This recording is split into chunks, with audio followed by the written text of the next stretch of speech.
السلام علیکم ورحمۃ اللہ وبرکاتہ۔ الحمدللہ حمدا کثیرا کما امر، واشہد ان لا الہ الا اللہ وحدہ لا شریک لہ فی الخلق والامر، واشہد ان سیدنا ونبینا ومولانا محمدا عبدہ ورسولہ المبعوث الی الاسود والاحمر لتتمیم مکارم الاخلاق، وعلى آلہ واصحابہ الذین هم خلاصۃ العرب العرباء وهم كالنجوم في السماء للاقتداء والاهتداء وهم مفاتيح الرحمة ومصابيح الغرر. اما بعد فاعوذ باللہ من الشیطان الرجیم، بسم اللہ الرحمن الرحیم.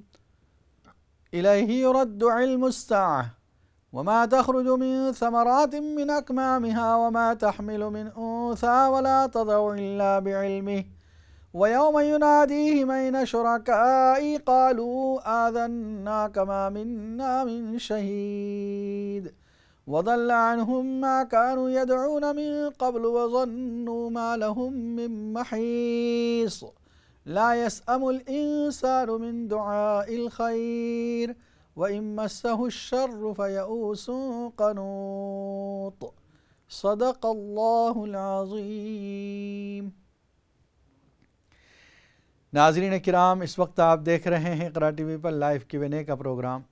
مفتی محمد اشفاق آپ کی خدمت میں حاضر ہیں، اور یہ پروگرام جیسا کہ آپ حضرات واقف ہیں پیر سے لے کر جمعہ تک اسی وقت نشر ہوتا ہے. پروگرام کی ترتیب یہ ہے کہ شروع میں کسی موضوع پر گفتگو ہوتی ہے اور پھر آپ کے لیے لائیو کالوں کا سلسلہ جاری کیا جاتا ہے. جو سلسلہ گفتگو چل رہا ہے وہ ہے حوامیم کے بارے میں. وہ صورتیں جو لفظ حامیم سے شروع ہوتی ہیں، 7 صورتیں قرآن میں ایسی ہیں جو لفظ حامیم سے شروع ہوتی ہیں، جن میں سب سے پہلے سورۃ المؤمن، جس کو سورہ غافر بھی کہا جاتا ہے، اس کے بعد سورہ فصلت، یا جس کا دوسرا نام سورہ حامیم سجدہ ہے، جس کے بارے میں ابھی ہم گفتگو کر رہے ہیں. آخری رکوع چل رہا ہے جس میں اللہ تعالیٰ قیامت کے علم کو اسی کی طرف لوٹا رہے ہیں. الیہ یرد علم الساعۃ، اسی کی طرف قیامت کا علم لوٹتا ہے. یعنی اگر کوئی شخص یہ پوچھتا ہے قیامت کب آئے گی، اس کا جواب نہیں دیا گیا، بلکہ یہ کہا گیا رب کے پاس اس کا علم ہے. یسألونک عن الساعۃ ایان مرساہا قل انما علمها عند ربی. یہ لوگ پوچھتے ہیں قیامت کب آئے گی، فرما دیجئے پیغمبر صلی اللہ علیہ وسلم اس کا علم میرے رب کے پاس ہے. ایک جگہ فرمایا وما یدریک لعل الساعۃ تکون قریبا، تمہیں کیا پتا قیامت قریب ہو. یعنی یہ تو اللہ کے علم میں ہے، تم نے قیامت کے لیے تیاریاں کیا کی ہیں؟ تمہیں کیا پتا قیامت کل آ جائے؟ کیا تم نے قیامت کی تیاریاں کی ہیں؟ کفار جو مکہ کے مشرکین تھے، یہ زیادہ تر سوال جو کرتے تھے قیامت کا بطور مذاق کے، کہ اچھا آپ کہتے ہیں قیامت آنے والی ہے تو بتاؤ قیامت کب آئے گی. یسألونک کأنک حفی عنہا قل انما علمها عند اللہ. یہ لوگ آپ سے ایسے پوچھتے ہیں گویا آپ اس کی تحقیق کر چکے ہیں. فرما دیجئے پیغمبر صلی اللہ علیہ وسلم اس کا علم اللہ کے پاس ہے. قیامت کب آئے گی اللہ کو معلوم. اس سے آنے سے پہلے ہم اس کی تیاریاں کر لیں. من مات قامت قیامتہ، وہ جو قیامت آنے والی ہے جس میں دنیا کا پورا نظام درہم برہم کر دیا جائے گا، آسمان و زمین سب کچھ ختم کر دیے جائیں گے، اس سے پہلے من مات قامت قیامتہ، جو مر گیا اس کی قیامت تو قائم ہو ہی گئی. گویا ہر آدمی کی موت اس کے لیے قیامت ہے. کیا آپ نے اپنی موت کی تیاری کر رکھی ہے؟ وما تخرج من ثمرات من اکمامها وما تحمل من انثى ولا تضع الا بعلمه.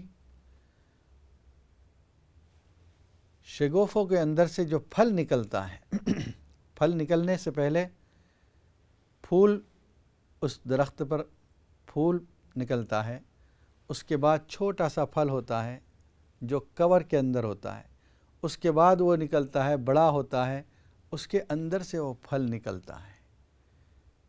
تو یہ اللہ کی قدرت ہے، کس طریقے سے وہ دانہ جو ڈالا تھا اس دانے سے تنا تیار ہوا، درخت بن گیا، اس کے اندر پھر الگ الگ برانچیں بنی، شاخیں بنی، اور ان برانچوں میں سے کچھ جگہوں پر وہ پھل لگا ہے، وہ پھل کور کے اندر ہے۔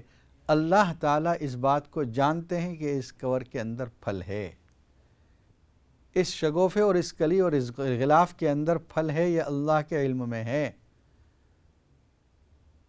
اور بچہ ماں کے پیٹ میں ہے، اللہ جانتا ہے کہ اس کے پیٹ میں بچہ ہے، جب سے حمل قرار پایا ہے وہ بھی اللہ کو معلوم ہے، جب بچہ جنے گی عورت وہ بھی اللہ کو معلوم ہے، اس کی شقاوت اور سعادت یہ بھی اللہ کو معلوم ہے کہ یہ بچہ نیک بخت ہوگا یا بدبخت ہوگا، یہ بچہ جنتی ہوگا یا جہنمی ہوگا، یہ دنیا میں رہ کر نیک اعمال کرے گا یا برے اعمال کرے گا، یہ اللہ کو معلوم ہے۔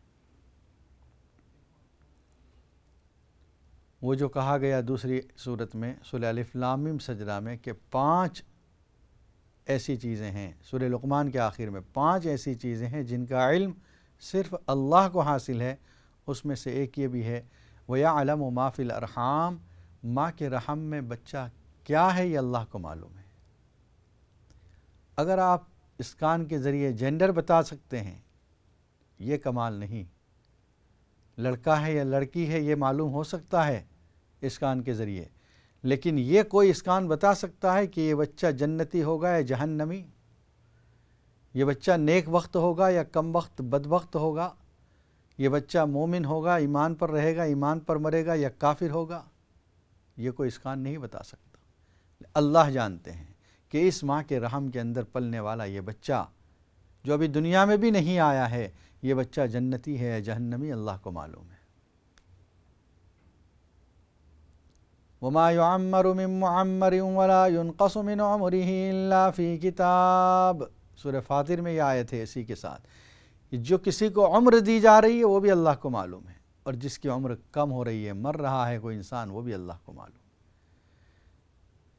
اور سورہ انعام کی آیت وَمَا تَسْقُطُ مِن وَرَقَةٍ إِلَّا يَعْلَمُهَا وَلَا حَبَّةٍ فِي ظُلُمَاتِ الْأَرْضِ وَلَا رَطْبٍ وَلَا يَابِسٍ إِلَّا فِي كِتَابٍ مُبِينٍ، درخت سے گرنے والا ایک پتا بھی اللہ کو معلوم ہے کہ یہ پتا گرا ہے، ایک دانہ جو کبھی سمندر میں بھی گر جائے یا خشکی پر پڑا ہوا ہے، اللہ کو معلوم ہے یہ دانہ ہے۔ آپ سوچیں کیسا زبردست علم ہے اللہ کا، ایک ایک چیز، معمولی سی چیز، بلکہ حدیث میں آتا ہے رات کے وقت میں کالے پتھر پر کالی چلنے والی چیونٹی کو بھی اللہ جانتا ہے۔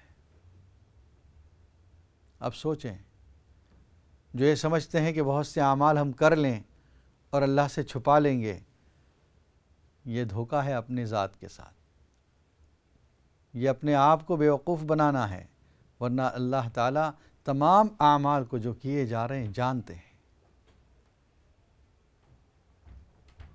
آگے اللہ تعالیٰ فرماتے ہیں لا يسأم الانسان من دعاء الخیر، انسان نیکی کے مانگنے سے، بھلائی کے مانگنے سے نہیں تھکتا، یعنی نیکیاں مانگ رہا ہے، دعائیں کر رہا ہے، بھلائیاں مانگ رہا ہے۔ وَإِذْ مَسَّهُ الشَّرُّ فَيَئُوسٌ قَنُوطٌ، لیکن جب اس کو کوئی تکلیف پہنچ جاتی ہے تو بالکل نا امید ہو جاتا ہے۔ بہت سے ایمان والے جن کو اللہ نے نعمتوں سے نوازا ہے، ایمان کی نعمت سے نوازا ہے، عبادات میں لگے ہوئے ہیں، وہ دعائیں بھی کرتے ہیں، جب نعمتیں ہیں تب تک خوش ہیں، اور جب ذرا اللہ نے آزمائش میں ڈال دیا، کوئی صدمہ پہنچ گیا، کوئی مصیبت آ گئی، پھر یہ کہتے ہیں ہم نے تو بہت دعائیں مانگی، ہماری دعا تو اللہ قبول ہی نہیں کرتے۔ یہ نا امیدی ہے، یہ انسان کی طبیعت ہے کہ مانگنے پر آتا ہے تو خیر ہی مانگتا ہے، اور اگر کبھی ذرہ بھر بھی تھوڑی سی بھی برائی پہنچ جائے تو وہ نا امید ہو جاتا ہے۔ وَإِذَا أَذَقْنَا الْإِنسَانَ مِنَّا رَحْمَةً فَرِحَ بِهَا وَإِن تُصِبْهُمْ سَيِّئَةٌ بِمَا قَدَّمَتْ أَيْدِيهِمْ فَإِنَّ الْإِنسَانَ كَفُورٌ،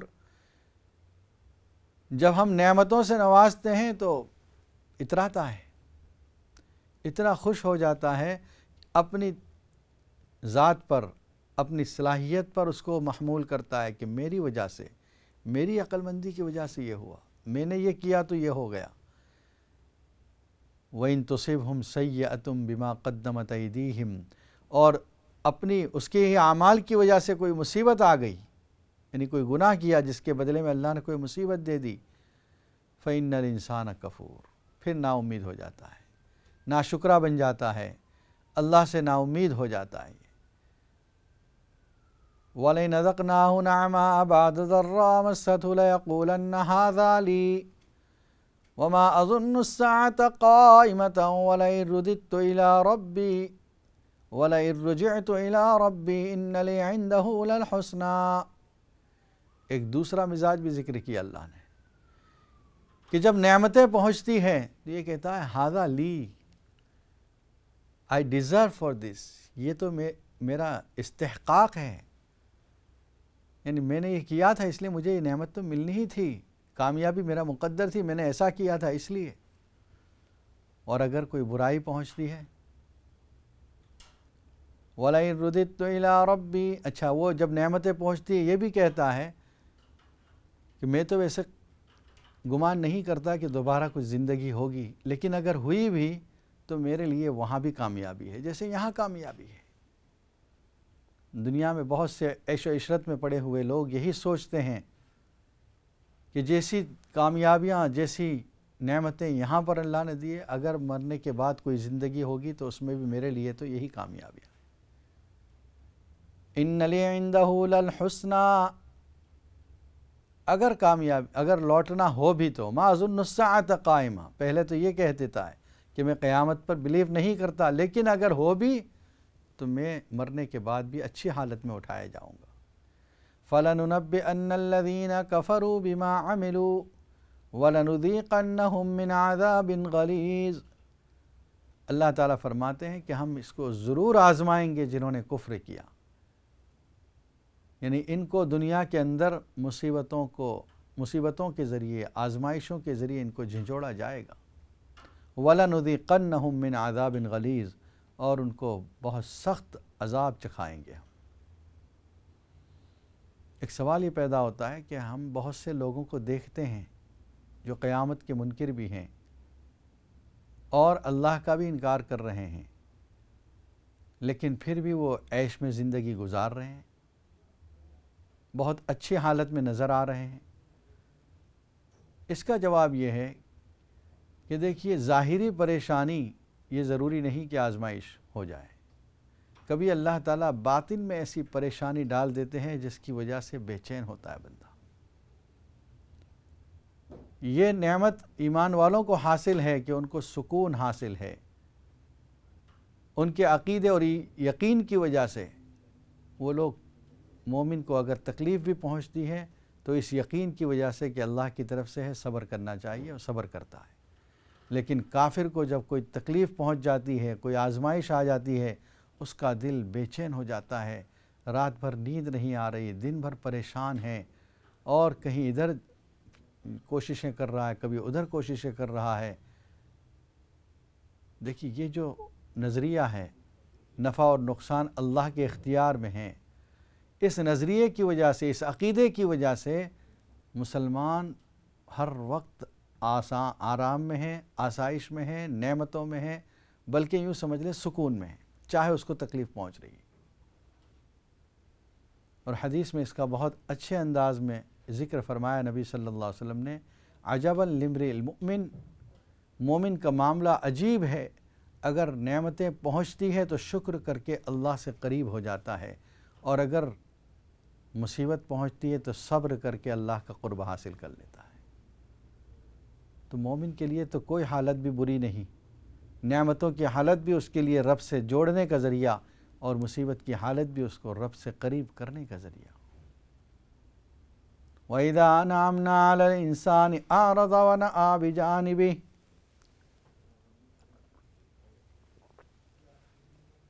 اور جب ہم انسان پر نعمتیں عطا فرماتے ہیں، اس کو نعمتوں سے نوازتے ہیں، اعرض ونأى بجانبه، وہ اعراض کرتا ہے، پہلو بدلتا ہے، یعنی اللہ کی طرف نہیں آتا بلکہ اللہ کے احکام سے منہ موڑتا ہے، ایمان سے پھرتا ہے، عبادتوں سے منہ پھیر لیتا ہے۔ اللہ نے نوازا تو عبادت اس کی کم ہو جاتی ہے اور اپنی صلاحیتوں پر ناز کرتا ہے، تقدیر اور اللہ کی طرف سے ہونے کا اقرار ختم ہو جاتا ہے۔ وَإِذَا مَسَّهُ الشَّرُّ فَذُو دُعَاءٍ عَرِيضٍ، اور جب اس کو کوئی تکلیف پہنچ جاتی ہے تو چوڑی چوڑی دعائیں کرنے لگ جاتا ہے۔ عریض کے معنی تو ہوتے ہیں چوڑی، ہم لوگ اپنی زبان میں کہتے ہیں لمبی لمبی دعا کرنا۔ قرآن مجید میں یہ تعبیر ہے، وَسَارِعُوا إِلَىٰ مَغْفِرَةٍ مِّن رَبِّكُمْ وَجَنَّةٍ عَرْضُهَا السَّمَاوَاتُ وَالْأَرْضُ، رب کی طرف دوڑو، رب کی مغفرت کی طرف دوڑو۔ کیوں؟ اس جنت کی طرف دوڑو جس کی چوڑائی آسمان و زمین کے برابر ہے۔ جب چوڑائی یہ ہے تو پھر لمبائی کتنی ہوگی؟ اس لیے کہ ہر چیز کی لمبائی زیادہ ہوتی ہے، چوڑائی کم ہوتی ہے۔ تو جب چوڑائی کا یہ عالم ہے کہ آسمان و زمین کے برابر تو اس کی چوڑائی ہے، اب اندازہ کر لو لمبائی کتنی ہوگی۔ تو ٹھیک اسی طرح یہاں پر بھی دعائیں چوڑی چوڑی کرنے لگتا ہے، اس کا مطلب بہت لمبی دعاؤں میں لگ جاتا ہے۔ ویسے لمبی دعا کرنا پسندیدہ ہے، حدیث میں فضیلت آئی ہے، گڑ گڑا کر دعائیں کرنا، رب سے عاجزی کے ساتھ مانگنا، رب کے سامنے جھک کر مانگنا، اپنے آپ کو حقیر سمجھ کر مانگنا اور قبولیت کی امید کے ساتھ مانگنا، یہ پسندیدہ ہے۔ لیکن اس کافر کے بارے میں جس نے نعمتوں کے وقت میں کفر کیا اور اب جب مصیبت آئی ہے تو دوڑا چلا آ رہا ہے، اس کی برائی بیان کی جا رہی ہے۔ قُلْ أَرَأَيْتُمْ إِنْ كَانَ مِنْ عِنْدِ اللَّهِ وَكَفَرْتُمْ بِهِ وَشَهِدَ شَاهِدٌ مِّن بَنِي إِسْرَائِيلَ عَلَى مِثْلِهِ فَآمَنَ وَاسْتَكْبَرْتُمْ۔ اللہ تعالیٰ ارشاد فرماتے ہیں، قُلْ أَرَأَيْتُمْ إِنْ كَانَ مِنْ عِنْدِ اللَّهِ، فلا بتلا دو اگر یہ اللہ کی طرف سے ہے اور تم نے اس کو نہیں مانا تو تمہارا انجام کیا ہوگا؟ سَنُرِيهِمْ آيَاتِنَا فِي الْآفَاقِ وَفِي أَنفُسِهِمْ حَتَّى يَتَبَيَّنَ لَهُمْ أَنَّهُ الْحَقُّ، ان قریب ہم ان کے سامنے بتلا دیں گے ہماری نشانیاں، فی الآفاق، آفاق میں بھی اور خود ان کی ذات میں بھی۔ آفاق کہتے ہیں کائنات، آسمان و زمین کے درمیان میں جو افق ہے اس کی جمع آفاق ہے، یعنی ان قریب ایسی نشانیاں دیکھ لیں گے جس سے ان کو یقین آ جائے گا کہ اس خالق کوئی ہے، خالق، اور وہ اللہ ہے۔ دیکھیے جتنی بھی تحقیق بڑھتی جا رہی ہے، چاہے وہ آسمانوں پر ہو، چاہے سمندروں کی تحقیق ہو، چاہے زمین کے بارے میں تحقیق ہو، چاہے انسانی تحقیق ہو اس کے جسم پر، اس سے ہمارا یقین اور بڑھتا جا رہا ہے کہ واقعی اس تمام چیزوں کا بنانے والا کوئی اللہ ہے۔ کیسی کیسی نشانیاں اللہ نے بتائی، دیکھیں ہم جو سفر کر رہے ہیں ایک ملک سے دوسرے ملک، ایک جگہ سے دوسری جگہ، ہواؤں میں اڑ رہے ہیں، اطمینان کے ساتھ کھاتے پیتے سوتے ہوئے یہ سفر ہو رہا ہے اور اطمینان کے ساتھ ہزاروں میل دور کچھ گھنٹوں میں پہنچ جاتے ہیں۔ کتنی بڑی قدرت کی نشانی ہے۔ وہ پرندہ جو پر پھیلائے ہوئے ہے ایک جگہ سے دوسری جگہ جا رہا ہے، اللہ نے ہمیں بھی اتنی آسانی کے ساتھ ملکوں ملکوں اڑا دیا، دیکھیں آپ۔ اور وہ سمندر جس پر مشرق سے لے کر مغرب تک تمام چیزیں منتقل ہو کر آ رہی ہیں، کہاں ہم کلک کر رہے ہیں اور کہاں مشرق سے ہزاروں میل دور سے وہ سامان آپ کا پہنچ رہا ہے آپ کے پاس۔ دوسرے علاقوں میں پیداوار تیار ہو رہی ہے، چاہے غلہ ہو، چاہے فروٹ ہو، سبزیاں ہو، تیل ہو، اور آپ کے علاقے میں پہنچ رہا ہے۔ یہ نظام اللہ کا بنایا ہو، وہ بھی اس طریقے پر پہنچ رہا ہے کہ آپ اس کو خریدنے کے بعد بھی استعمال کر سکتے ہیں۔ فروٹ جو جلدی بگڑ جانے والی چیز ہے وہ بھی اتنی جلدی آپ کے پاس پہنچ رہا ہے کہ وہ بھی 2-4 دن کے بعد بھی آپ استعمال کر سکتے ہیں۔ پچھلے زمانے میں کسی نے ایسا سوچا بھی نہیں تھا۔ وہ تمام نعمتیں جو ملک بلکہ دنیا کے دوسرے علاقے میں آج ہمارے پاس موجود ہیں، گویا جتنے بھی فاصلے تھے اللہ نے وہ ختم کر دیے۔ ہواؤں کے اندر سفر ہو گیا۔ یہ سنوریہم آیاتنا فی الآفاق، آسانی کے ساتھ ہم سفر کرتے ہیں، کاروں میں نیویگیشن سسٹم لگا ہوا ہے، ہماری کار کا تعلق اوپر بھیجے ہوئے ہزاروں فیٹ اوپر سیارے کے ساتھ ہے، خلائی اسٹیشن کے ساتھ ہے جو ہماری کار کو دیکھ رہا ہے۔ کہاں ہے یہ کار؟ گائیڈ کر رہے ہیں ہمیں۔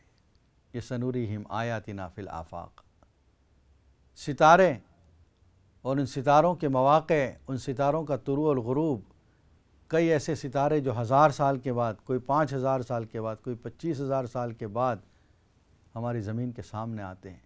یہ کیا ہے؟ اللہ کا نظام ہے۔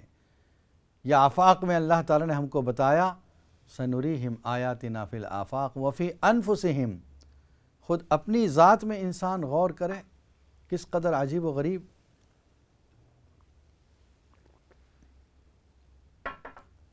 کل آپ نے شاید پروگرام دیکھا ہو تو دماغ کے بارے میں جو ماہر دماغ ہیں، نیورولوجسٹ آئے ہوئے ہیں، کس طریقے سے وہ بیان کر رہے ہیں کہ دماغ کے اندر اللہ نے ایسی تاثیر رکھی ہے کہ انسان حیران ہے، عجیب و غریب چیزیں ہیں۔ اس میں یاد رکھنے کے لیے الگ خانہ، سمجھنے کے لیے الگ خانہ، ٹیسٹ کے لیے کتنی چیزیں ہیں جس کو دماغ کام کر رہا ہے۔ وفی انفسہم، اسی طرح کھانے پینے کا جو ہم کھاتے ہیں وہ ہضم ہوتا ہے، اور اس میں سے جو خالص چیزیں ہیں وہ خون تیار کرتا ہے، جو وٹامنز ہیں وہ جسم میں جہاں جہاں جس کی ضرورت ہے وہ کھانا پہنچا دیتا ہے، باقی جو بیکار ہے اس کو نکال دیتا ہے جسم سے۔ اسی طرح نیند کا آ جانا انسان کے جسم کو فریش کر دیتا ہے۔ آپ دیکھیں انسان چلتا پھرتا ہے، دن بھر بھاگ دوڑ میں لگا رہتا ہے، اس کا جسم ٹائٹنس محسوس کرتا ہے، تھکان محسوس کرتا ہے۔ جب سویا اور نیند آ گئی، فریش ہو گیا، صبح میں جب اٹھا ہے پھر نئی تازگی اور توانائی اور طاقت کو لے کر اٹھا ہے۔ یہ اللہ کا نظام ہے۔ پھر مرد اور عورت کے ملنے سے بچے کا وجود، کس طرح ماں کے پیٹ میں بچہ وجود پا رہا ہے، کس طریقے سے وہ منی کا ایک نطفہ علقہ بن جاتا ہے، علقہ سے مضغہ گوشت کا لوتھڑا بن جاتا ہے، پھر اس پہ وہ تمام اعضاء جو ایک انسان کے اندر آتے ہیں، سب کچھ پرفیکٹ ماں کے رحم کے اندر تیار ہو رہا ہے بچہ۔ یہ قدرت کی کتنی بڑی نشانی ہے۔ اور پھر اس کا وقت پر دنیا میں آنا، اپنی ضرورت کا اظہار کرنا، اور پھر ماں اور بچے کا ایک تعلق، اور پھر اس کی پرورش۔ آپ دیکھیں ایک پورا نظام ہے۔ انسان اپنی ذات پر غور کرے تو حیران ہو جائے کس کس نظام نے ہماری زندگی کو جوڑے رکھا ہے۔ حتیٰ یتبین لہم انہ الحق، حتیٰ کہ ان کو یقین ہو جائے گا کہ اللہ کی ذات برحق ہے۔ اولم یکف بربک انہ علی کل شیء شہید، کیا یہ بات ان کے لیے کافی نہیں ہے کہ وہ اس بات پر گواہی دیں کہ اللہ تعالیٰ ایک ہے، اللہ تعالیٰ پیدا کرنے والا ہے، اور اللہ تعالیٰ ہر چیز کو دیکھ رہا ہے، ہر چیز پر اللہ کی نظر ہے، اس کا علم ہر چیز کو گھیرے ہوئے ہے، کوئی ایسی چیز نہیں جو اس کے علم سے پوشیدہ رہ جائے، چھپ جائے۔ الا انہم فی مریۃ من لقاء ربہم، خبردار، خوب سن لو کہ یہ لوگ شک میں پڑے ہوئے ہیں رب سے ملاقات کے، کہ رب سے ملاقات نہیں ہوگی، یہ شک ہے ان کو، پتہ نہیں ہوگی نہ ہوگی، ہوگی نہ۔ الا انہ بکل شیء محیط، خوب سن لو اللہ تعالیٰ ہر چیز کا احاطہ کیے ہوئے ہے۔ اس دنیا کے بعد دوسری دنیا میں انسان جائے گا، اور ہر شخص جو اس دنیا میں آیا ہے وہ اس دنیا سے سفر کر کے آخرت میں پہنچے گا، رب کے ساتھ اس کی ملاقات ضرور ہوگی، کوئی انسان بچ نہیں سکتا۔ ایک ایک انفرادی طور پر ایک ایک بندہ رب کے سامنے حاضر کیا جائے گا، اور رب اس کو ایک ایک زندگی کے ایک ایک عمل کے بارے میں پوچھے گا، زندگی کے ہر عمل کے بارے میں پوچھا جائے گا۔ حدیث میں آتا ہے کہ رب کے سامنے بندہ حاضر ہوگا، اس کے اعمال کا رجسٹر سامنے رکھا ہوا ہے، اور اللہ تعالیٰ پوچھیں گے، یہ سب انکار نہیں کر سکے گا؟ رب کے سامنے، رب کے پاس گواہ بھی ہیں، لکھنے والے فرشتے گواہی دیں گے، اگر یہ انکار کرتا ہے اس کے منہ پر مہر لگا دی جائے گی، اس کے اعضاء گواہی دیں گے۔ ناظرین کرام، بریک کا وقت ہوا چاہتا ہے، اور بریک کے بعد انشاءاللہ آپ کے لیے لائیو کالوں کا سلسلہ جاری کیا جائے گا۔ اگر آپ کے ذہن میں کوئی سوال ہے یا آپ کوئی پریشانی کا حل چاہتے ہیں تو آپ بھی اسٹوڈیو کے نمبر پر فون کر کے معلوم کر سکتے ہیں۔ السلام علیکم ورحمۃ اللہ وبرکاتہ۔